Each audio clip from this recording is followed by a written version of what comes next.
वक्फ registration पर supreme court का बड़ा फैसला, ओवैसी और अरशद मदनी की मांग को किया गया अनसुना। रिजिजू बोले 5 दिसंबर 2025 ही आखिरी तारीख। जाने पूरा वक्फ मामला इस खबर में।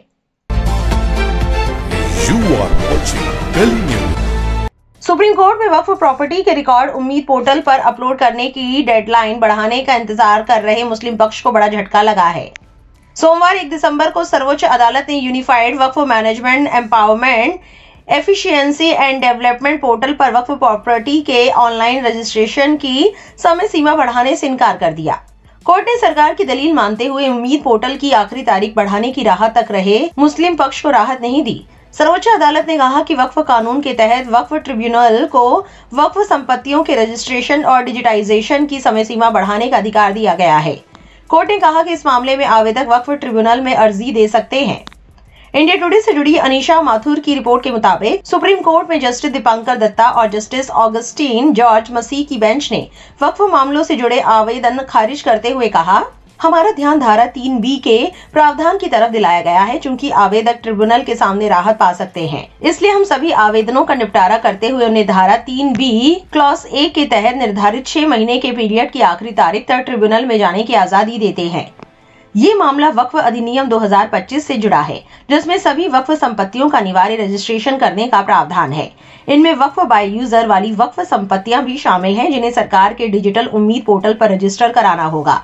सुनवाई के दौरान क्या हुआ?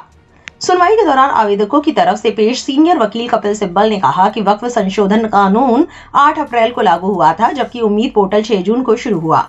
उन्होंने दलील दी, इसके नियम 3 जुलाई को बने और 15 सितंबर को फैसला आया। 6 महीने का समय बहुत कम है, क्योंकि हम डिटेल्स नहीं जानते। हम नहीं जानते कि 100-125 साल पुराने वक्फ के लिए वाकिफ कौन है। इन जानकारियों के बिना पोर्टल स्वीकार नहीं करेगा। सिब्बल ने सवाल उठाया कि अगर वक्फ का कोई दस्तावेज ही नहीं है तो उसे पोर्टल पर कैसे अपलोड किया जा सकता है। लाइव लॉ की रिपोर्ट के मुताबिक senior advocate doctor Abhishek Manu Singhvi ने भी पोर्टल में तकनीकी समस्याओं का हवाला दिया और समय बढ़ाने की मांग की। उन्होंने कहा कि वे केवल रजिस्ट्रेशन की शर्तों का पालन करने का वादा करते हुए और समय बढ़ाने की मांग कर रहे हैं। हालांकि भारत के सॉलिसिटर जनरल तुषार मेहता ने कहा कि कानून के अनुसार वक्फ ट्रिब्यूनल के पास समय बढ़ाने का अधिकार है। उन्होंने ये भी कहा कि वक्फ मामले ट्रिब्यूनल में दर्ज कराए जा सकते हैं और केस दर केस समय बढ़ाने की मांग की जा सकती है। जवाब में कपिल सिब्बल ने तर्क दिया कि इससे कस्टोडियन पर भारी बोझ पड़ेगा, जिससे लगभग 10 लाख कस्टोडियन को ट्रिब्यूनल के सामने अलग अलग अर्जी दाखिल करने के लिए मजबूर होना पड़ेगा।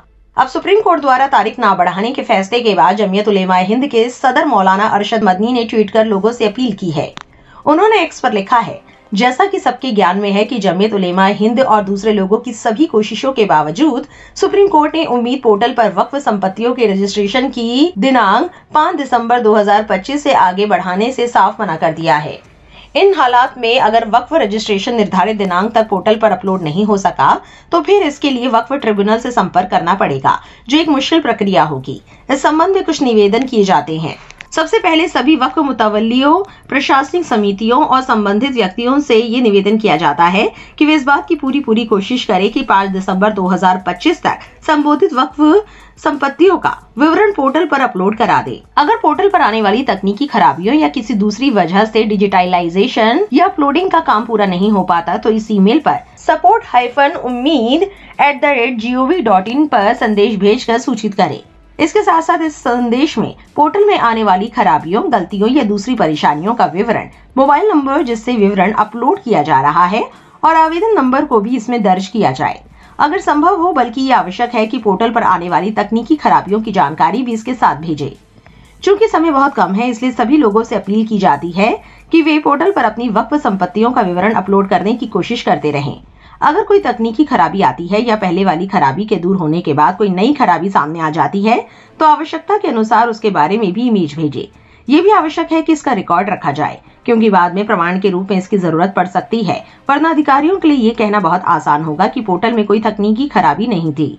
कृपया इन मशवरों को नजरअंदाज न करें। हमारी लापरवाही और कमी बाद में हमारे लिए नई मुश्किलें पैदा कर सकती है।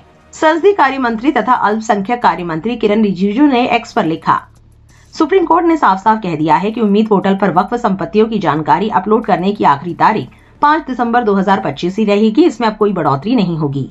मुझे अलग अलग वक्फ बोर्डों और लोगों से तारीख बढ़ाने की कई दरख्वास्तें मिली हैं, लेकिन अब कोर्ट के फैसले के बाद डेडलाइन वही रहेगी। अगर किसी को वक्फ संपत्ति से जुड़ी कोई शिकायत या दिक्कत है तो उम्मीद कानून में इसका साफ तरीका दिया गया है। आप वक्फ ट्रिब्यूनल में मामला ले जा सकते हैं। मंत्रालय की कोशिश है कि पारदर्शिता बढ़े, जवाबदेही पक्की हो और देश भर में वक्फ प्रबंधन और बेहतर बने। आइए आपको बताते हैं क्या है पूरा मामला। ये मामला वक्फ अधिनियम 2025 से जुड़ा हुआ है, जिसमें सरकार ने वक्फ संपत्तियों का रजिस्ट्रेशन अनिवार्य किया है। ये रजिस्ट्रेशन उम्मीद पोर्टल पर किया जाना है। कानून के तहत सभी वक्फ संपत्तियों को 6 महीने के अंदर पोर्टल पर रजिस्टर करना अनिवार्य है। All India Muslim personal law board और सांसद असदुद्दीन ओवैसी समेत कई पक्षों ने समय सीमा बढ़ाने की मांग की थी। ओवैसी ने अपनी याचिका में कहा था कि करीब 5 महीने का समय पहले ही अदालत में केस चलने की वजह से खत्म हो चुका है और अब 6 दिसंबर की समय सीमा तक रजिस्ट्रेशन पूरा करना चुनौती भरा है। मुस्लिम पक्ष का कहना है कि बिना समय बढ़ाए वक्फ संपत्तियां गंवाई जा सकती हैं, क्योंकि रजिस्ट्रेशन के बिना संपत्तियों के खिलाफ तीसरे पक्ष के दावे हो सकते हैं।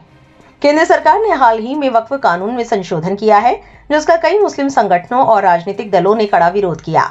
सितंबर में सुप्रीम कोर्ट ने संशोधित कानून के कुछ खास प्रावधानों पर रोक लगा दी थी। इनमें वक्फ बनाने के लिए आवेदक का कम से कम 5 साल तक इस्लाम का पालन करना अनिवार्य होना और संपत्ति विवाद से जुड़ी शक्तियों से संबंधित कुछ प्रावधान शामिल थे। हालांकि कोर्ट ने रजिस्ट्रेशन अनिवार्य करने वाले प्रावधान पर रोक लगाने से इनकार किया था और इस अनिवार्यता को लागू रहने दिया। इस पूरी खबर को लेकर आपकी क्या राय है, कमेंट सेक्शन में जरूर लिखें और ऐसी और वायरल अपडेट्स के लिए गली न्यूज से जुड़े रहें।